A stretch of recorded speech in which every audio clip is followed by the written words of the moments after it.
News 18 digital ಕಾಂಟೆಂಟ್ಗೆ ಸ್ವಾಗತ. ನಾನು ಯಾದಗಿರಿ ಜಿಲ್ಲಾ ಪ್ರತಿನಿಧಿ ಗಣೇಶ್ ಮಾಲಿ ಪಾಟೀಲ್.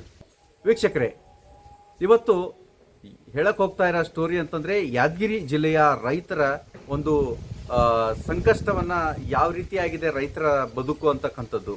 ಯಾಕೆಂತಂದರೆ ಯಾದಗಿರಿ ಜಿಲ್ಲೆಯ ರೈತರು ಪ್ರತಿ ಬಾರಿಯೂ ಒಂದಲ್ಲ ಒಂದು ರೀತಿಯಿಂದ ಸಂಕಷ್ಟಕ್ಕೆ ಎದುರಾಗ್ತಾನೆ ಇದ್ದಾರೆ. ಕಳೆದ ವರ್ಷ ನೋಡಿದರೆ ಏನೋ ಅತಿವೃಷ್ಟಿಯಿಂದ ರೈತರು ಸಾಕಷ್ಟು ನಷ್ಟವನ್ನು ಅನುಭವಿಸಿದ್ರು. ಈ ವರ್ಷ ಮುಂಗಾರು ಮಳೆ ಕೈ ಕೊಟ್ಟಿರೋ ಹಿನ್ನೆಲೆಯಲ್ಲಿ ಮುಂಗಾರು ಬೆಳೆ ಏನೋ ಕೈ ಕೊಟ್ಟಿರೋ ಹಿನ್ನೆಲೆಯಲ್ಲಿ ರೈತರು ಸಾಕಷ್ಟು ತೊಂದರೆಯನ್ನು ಅನುಭವಿಸ್ತಾ ಇದ್ದಾರೆ. ಏನೋ ಬಿತ್ತನೆ ಮಾಡಿರ್ತಕ್ಕಂತಹ ಏನು ಬಿತ್ತನೆಗೆ ಬಳಸಿರ್ತಕ್ಕಂತಹ ಬೀಜ ಆಗಿರಬಹುದು, ಮತ್ತು ತಂದಿರತಕ್ಕಂತಹ ಕೀಟನಾಶ ಆಗಿರ್ಬೋದು, ಗೊಬ್ಬರ ಆಗಿರ್ಬೋದು, ರಸಗೊಬ್ಬರ ಆಗಿರ್ಬೋದು, ಅದರ ದುಡ್ಡು ಕೂಡ ಇವರಿಗೆ ವಾಪಸ್ ಆಗಿಲ್ಲ. ಆದರೆ ಅಷ್ಟೊಂದು ಹೆಸರಾಗಲಿ ಉದ್ದಾಗಲಿ ಈ ಒಂದು ಮುಂಗಾರು ಏನು ಬೆಳೆಗಳು ರೈತರಿಗೆ ಕೈ ಕೊಟ್ಟಿದ್ದಾವೆ ಅಂತ ಹೇಳಬೇಕಾಗುತ್ತೆ. ಆದ ಕಾರಣ ಏನು ರೈತರು ಏನು ಸಾಕಷ್ಟು ತೊಂದರೆಯಲ್ಲಿದ್ದಾರೆ. ಹಾಗಾಗಿ ಯಾದಗಿರಿ ಜಿಲ್ಲೆಯನ್ನು ಬರ ಜಿಲ್ಲೆ ಎಂದು ಘೋಷಣೆ ಮಾಡಬೇಕು ಅಂತೇಳಿ ರೈತಪರ ಸಂಘಟನೆಯವರು ಮತ್ತು ಹೋರಾಟಗಾರರು ಏನೋ ಸಾಮಾಜಿಕ ಏನು ಹೋರಾಟಗಾರರು ತಕ್ಷಣವೇ ಇದೇ ಅಧಿವೇಶನದಲ್ಲಿ ಯಾದಗಿರಿ ಜಿಲ್ಲೆಯನ್ನು ಬರ ಜಿಲ್ಲೆ ಎಂದು ಘೋಷಣೆ ಮಾಡಬೇಕು, ಮತ್ತು ಎಕರೆಗೆ 25,000 ರೂಪಾಯಿ ಪರಿಹಾರ ಧನವನ್ನು ಕೊಡಬೇಕು ಅಂಥೇಳಿ ಆಗ್ರಹವನ್ನು ಮಾಡ್ತಾ ಇದ್ದಾರೆ. ಯಾಕೆಂತಂದರೆ ರೈತರು ಏನು ಈ ಮುಂಗಾರು ಮಳೆಯಿಂದ ಸಾಕಷ್ಟು ಮುಂಗಾರು ಮಳೆ ಬಾರದ ಹಿನ್ನೆಲೆಯಲ್ಲಿ ಸಾಕಷ್ಟು ಕೈ ಸುಟ್ಟುಕೊಂಡಿದ್ದಾರೆ. ಹಾಗಾಗಿ ಊರನ್ನು ಬಿಟ್ಟು ಏನೋ ಗುಳೆ ಹೋಗ್ತಾ ಇದ್ದಾರೆ. ಬೆಂಗಳೂರು, ಮುಂಬೈ, ಹೈದರಾಬಾದ್ ಇಂತಹ ಮಹಾನಗರ ದೃಶ್ಯಾವಳಿಗಳು ನೋಡ್ಬೋದು ನೀವು. ಟ್ರೈನಲ್ಲಿ ಏನೋ ಯಾದಗಿರಿ ಜಿಲ್ಲೆಯ ಜನರು ತಲೆ ಮೇಲೆ ಏನೋ ಮೂಟೆಗಳನ್ನು ಹೊತ್ಕೊಂಡು ಏನೋ ಮಾಡಿರ್ತಕ್ಕಂಥ ಏನೋ ಬಿತ್ತನೆಗೆ ಮಾಡಿರ್ತಕ್ಕಂಥ ಸಾಲವನ್ನು ತೀರಿಸೋದಕ್ಕೆ ನಾವು ಏನಾದರೂ ಮಾಡಬೇಕು, ಮತ್ತು ಮಹಾನಗರಗಳತ್ತ ಮುಖ ಮಾಡಿ ಮತ್ತು ಗುಳೆಯನ್ನು ಹೋಗ್ತಾ ಇದ್ದಾರೆ. ಗುಳೆ ಹೋಗೋದನ್ನು ರಾಜ್ಯ ಸರ್ಕಾರವನ್ನು ತಪ್ಪಿಸಬೇಕಾಗಿದೆ. ಯಾಕೆಂತಂದರೆ ರೈತರಿಗೆ ಸಮರ್ಪಕವಾಗಿ ಅವರಿಗೆ ಈ ಒಂದು ಹಣವನ್ನು ಕೊಡಬೇಕು. ಅವರಿಗೆ ಎಕರೆಗೆ 25,000 ರೂಪಾಯಿಯನ್ನು ಕೊಡಬೇಕು ಅಂತೇಳಿ ಹೋರಾಟಗಾರರು ಒಂದು ಆಗ್ರಹವನ್ನು ಮಾಡ್ತಾ ಇದ್ದಾರೆ. ಜೊತೆಗೆ ರೈತರು ತಮ್ಮ ದನ ಕರುಗಳನ್ನು, ರೈತ ಮಿತ್ರ ಆಗಿರ್ತಕ್ಕಂತಹ ಎತ್ತಾಗಿರ್ಬೋದು, ಹಸು ಆಗಿರ್ಬೋದು, ಆಡು, ಮೇಕೆ ಇಂಥವುಗಳನ್ನು ಸಂತೆಯಲ್ಲಿ ತಂದು ಮಾರಿಬಿಟ್ಟು ನಾವು ತಂದಿರತಕ್ಕಂತಹ ಸಾಲವನ್ನು ಹೇಗಾದರೂ ಮಾಡಿ ಕಟ್ಟಬೇಕು, ಅವುಗಳನ್ನು ಮಾರಿಬಿಟ್ಟು ತಮ್ಮ ಊರನ್ನು ಬಿಟ್ಟು ಗುಳೆ ಹೋಗ್ತಾ ಇದ್ದಾರೆ. ದೃಶ್ಯಾವಳಿಗಳಲ್ಲಿ ದನ ಕರುಗಳನ್ನು ಸಂತೆಯಲ್ಲಿ ನೋಡ್ಬೋದು ನೀವು. ಸಾಕಷ್ಟು ದನ ಕರುಗಳನ್ನು ಕೂಡ ಮಾರಾಟವನ್ನು ಮಾಡಿ ಆದಷ್ಟು ಬೇಗ ನಾವು ಸಾಲವನ್ನು ತೀರಿಸಬೇಕು ಅಂತೇಳಿ ಬೆಂಗಳೂರು ಅಂತ ಮಹಾನಗರಗಳಿಗೆ ಗುಳೆಯನ್ನು ಹೋಗ್ತಾ ಇದ್ದಾರೆ.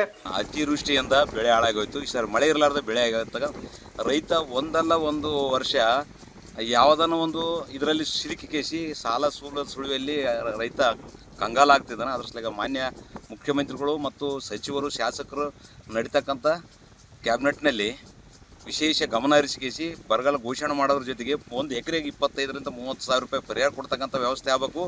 ಮತ್ತು ರೈತರಿಗೆ ಏನದ ರಸಗೊಬ್ಬರ ಮತ್ತು ಕೀಟನಾಶಕ ರಿಯಾಯಿತಿ ದರದಲ್ಲಿ ವಿತರಣೆ ಮಾಡಿದ್ರೆ ಅನುಕೂಲ ಆಗ್ತದೆ. ಅದ್ರ ಜೊತೆಗೆ ಏನದ ದನ ಕರುಗಳಿಗೆ ಮೇವಿನ ವ್ಯವಸ್ಥೆ ಆಗಬೇಕು. ಮತ್ತು ಈಗ ವಿದ್ಯುತ್ ಸಂಪರ್ಕ, ಈಗ ನೋಡಿ ಮಳೆ ಇರಲಾರ್ದ ಕಾರಣದ ಬೇರೆ ಬೇರೆ ಪಂಪ್ ಸೆಟ್ಲಿಂತ ಬಗಲಾಗಿರ್ತಕ್ಕಂಥ ರೈತರು ಪಂಪ್ ಸೆಟ್ ಅವು ತೊಗೊಂಡು ಕೇಸ್ ಮಾಡೋದು, ಅವಕ್ಕೆ TC ಸುಟ್ಟಾಗ ಇಮಿಡಿಯೇಟ್ TC ವ್ಯವಸ್ಥೆ ಆಗ್ತಕ್ಕಂಥ ಆಗಬೇಕು. ಮತ್ತು ವಿದ್ಯುತ್ ಮಿನಿಮಮ್ ಕಂಟಿನ್ಯೂ ಅಂದ್ರೆ 10 ಗಂಟೆ ಆದರೂ ಕೊಡಬೇಕು. 7 ತಾಸು ಅಂತಾರೆ, 7 ತಾಸಿನ ಸಮಯಕ್ಕೆ ಸರಿ ಕೊಡಲ್ಲ. ಅದು ಕಣ್ಣು ಮುಚ್ಚಾಲ ಆಡ್ತಾರೆ. ರಾತ್ರಿ ಬಂದ್ರೆ ಆಗಲತ್ತ ನಿದ್ದಿಗಡ್ತಾನೆ ರೈತ. ಹಂಗಾಗಿ ಒಂದು 10 ಗಂಟೆ ನಿರಂತರವಾಗಿ ಕೊಟ್ಟರೆ ಏನಾಗ್ತದೆ, ಇವರಿಗೆ ಇರ್ತಕ್ಕಂಥ ಬೆಳೆಯನ್ನು ಉಳಿಸಲಕ್ಕೆ ಅನುಕೂಲ ಆಗ್ತಕ್ಕಂಥದ್ದು ನನಗೆ ಮಾನ್ಯ ಮುಖ್ಯಮಂತ್ರಿಯಲ್ಲಿ ನಂದೊಂದು ಮನವಿ. ಯಾದಗಿರಿ ಜಿಲ್ಲೆಯಲ್ಲಿ ಹೆಸರು, ತೊಗರಿ ಎಲ್ಲವೂ ಬೆಳೆ ಆಗ್ಯದ. ಬೆಳೆ ಆದ್ರೂ ಹೆಸರು ಒಂದು 10 ಕ್ವಿಂಟ್ಲಾಗಲ್ಲ, ಒಂದೇ ಕ್ವಿಂಟ್ಲಾಗ್ಯದ. 10 ಕ್ವಿಂಟ್ಲಾಗೋದು ಒಂದೇ ಕ್ವಿಂಟಲ್. ಈ ವರ್ಷಕಾಲ ಎಲ್ಲ ಬರಗಾಲ, ಪೂರ ಬರಗಾಲನೇ ಅದ. ಬರಗಾಲ ಅಂದ್ರೆ ತಪ್ಪಾಗಲಕ್ಕಿಲ್ಲ. ಈಗ ಅದನ್ನು ಬಿಟ್ಟು ಈಗ ಹತ್ತಿ ಕೂಡ ನೀರಾವರಿ ಅದು ಇದು ಮಾಡ್ಲತ್ತರ. ಬೋರ್ವೆಲ್ದಾಗ ನೀರೂ ಇಲ್ಲ. ಈಗ ರೈತ ಏನು ಮಾಡಬೇಕು? ಒಂದು ಮಸಾಲೆ ಚೀಲ ತೊಗೋಬೇಕಾದ್ರೆ 2,000, 2,300, 150. ಎಣ್ಣೆ ಪದಾರ್ಥ ಹಂಗೆ ಹೆಚ್ಚಿಗೆ ಆಗ್ಯದ. ಮಸಾಲೆನ ಕೊಡವಲ್ರು. ಎಲ್ಲ ರೀತಿಯಿಂದ ಪೂರ ರೈತಗೆ ಇದಾಗ್ಲಕ್ಕತ್ತದ. ಈಗ ಬರಗಾಲ ಘೋಷಣೆ ಅಂತೇಳಿ ಪರಿಹಾರ ನೀಡಬೇಕು. ಪರಿಹಾರ ನೀಡಿದ್ರೆ ಮಾತ್ರ ರೈತಗೆ ಅನುಕೂಲ ಆಗ್ತದೆ, ಇಲ್ಲಾಂದ್ರೆ ಅನುಕೂಲ ಆಗಲ್ಲ. ಏನ್ರಿ ನಮ್ಮ ಭಾಗದಲ್ಲಿ ಇಷ್ಟು ಬಿಸಿಲಾದ, ಬಿಸಿಲಾಗ ಇಂತೆಲ್ಲ ಹಿಂಗೆಲ್ಲ ಹಾಕಿಂದು ಕುಂತೀವಿ. ಮಳೆ ಇಲ್ಲ, ಚಳಿ ಇಲ್ಲ. ಈಗ ಏನಿಲ್ಲ, ಹೆಂಗೆ ಮಾಡ್ಬೇಕು ನೋಡಿ. ಈಗ ಬದುಕಬೇಕಂದ್ರೆ ನಮ್ಗೆ ಭಾಳ ತಿಪ್ಪಲಾಗಿ ಬಿಟ್ಟದ. ಈಗ ಇದೆಲ್ಲ ಈಗ ನೋಡು ಪೈಪ್ ಹಾಕ್ಯಂದು ಕುಂತೀವಿ, ಒಳಗೆ ನೀರಿಲ್ಲ. ಈಗ ನೋಡಿದ್ರೆ ಮಳೆ ನೋಡಿದ್ರೆ ಹಿಂಗೆ ಕೈ ಕೊಟ್ಟದ. ನಮ್ಗೆ ಕರೆಂಟ್ ಸರಿಯಾಗಿಲ್ಲ. ಕರೆಂಟ್ ಅಂತೂ ಹಾಕಿಲ್ಲ. ಈಗ ನಮ್ಗೆ ಎಷ್ಟು ತ್ರಾಸು ಬಂದ್ರೆ ಬೆಂಗಳೂರು ಪರಂತ್ರ ಹೋಗ್ಬೇಕು. ಅಲ್ಲಿ ಹೋದ್ರೆ ಇದೆಲ್ಲ ಈಗ ಹೆಂಡ್ರು ಮಕ್ಕಳು ಪರಿಸ್ಥಿತಿ ದೂರ ಆಗಿಬಿಟ್ಟದ. ಈಗ ಮಾಡಬೇಕೇನು ಅಂಬೋದು ಗೊತ್ತಾಗವಲ್ದು. ಸರ್ಕಾರಕ್ಕೆ ಸ್ವಲ್ಪ ತಿಳ್ಕೋಬೇಕು. ಯಾದಗಿರಿ ಸುತ್ತಮುತ್ತ ಎಲ್ಲಿ ಹೆಸರು ಹಾಕಿದರೆ ಹೆಸರು ಯಾರಿಗೂ ಸಿಕ್ಕಿಲ್ಲ. ತೊಗರಿ ಹಾಕಿವಿ, ತೊಗರಿ ಅಂತರ ಕೈಗೆ ಸಿಗ್ತದಿಲ್ಲ ಗೊತ್ತಿಲ್ಲ ಇನ್ನು. ಈಗ ಹತ್ತಿ ಬರ್ತದಂತ ಎಲ್ಲ ಬರ ಸಾಲ ಗೀಲ ಮಾಡಿ ಎಲ್ಲ ಹೊಲಕ್ಕೆ ಹಾಕಿದ ರೊಕ್ಕ. ಒಂದು ಚೀಲ ಮಸಾಲೆ ತರಬೇಕಾದ್ರೆ 2,150 ರೂಪಾಯಿ ಆಗುತ್ತೆ. ಈಗ ಅದು ಇಲ್ಲಿಗೆ ತಂದು ಲೇಬರ್ಗೆ ಹಚ್ಚಾಕ್ಬೇಕಾದ್ರೆ ಒಂದು ಚೀಲಕ್ಕೆ 2,500 ರೂಪಾಯಿ ಬೀಳಕತ್ತದ. ಅದು ರೇಟ್ ನಾವು ಮಾರ್ಲಕ್ಕೆ ಹೋದ್ರೆ ಏನದ 6,000ಲಿಂತ 7,000 ಖಂಡಿತಾಗಿ ಬರೆದು ಇಟ್ಟಿರ್ತಾರೆ. ಅದನ್ನು ಇದಕ್ಕಿಂತ ಹೆಚ್ಚಿಗೆ ಮಾರೋಕ್ಕಾಗಲ್ಲ. ಇವಾಗ ಬರಗಾಲ ಅಂತಲೇ ಘೋಷಣೆ ಆಗ್ಲಕತ್ತದ. ಇದು ಏನು ಮಾಡ್ಬೇಕಂತ ಗೊತ್ತಿಲ್ಲ.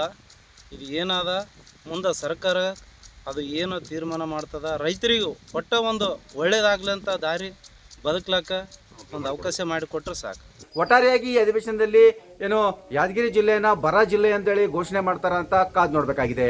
ನಿರ್ಭೀತ, ನಿಷ್ಪಕ್ಷಪಾತ, ವಿಶ್ವಾಸಾರ್ಹ ಸುದ್ದಿಗಳಿಗೆ ಹೆಸರಾಗಿರುವ ನ್ಯೂಸ್ 18 ಕನ್ನಡ ಈಗ ಆಪ್ನಲ್ಲೂ ಲಭ್ಯವಿದೆ. ದಯವಿಟ್ಟು ಇಲ್ಲಿರುವ QR ಕೋಡ್ನ ಸ್ಕ್ಯಾನ್ ಮಾಡಿಕೊಂಡು ಆಪ್ ಡೌನ್ಲೋಡ್ ಮಾಡೋದಕ್ಕೆ ಮರಿಬೇಡಿ. ನಿಮ್ಮ ಬೆಂಬಲ ಹೀಗೆ ಸದಾ ನಮ್ಮೊಂದಿಗಿರಲಿ. ಧನ್ಯವಾದ.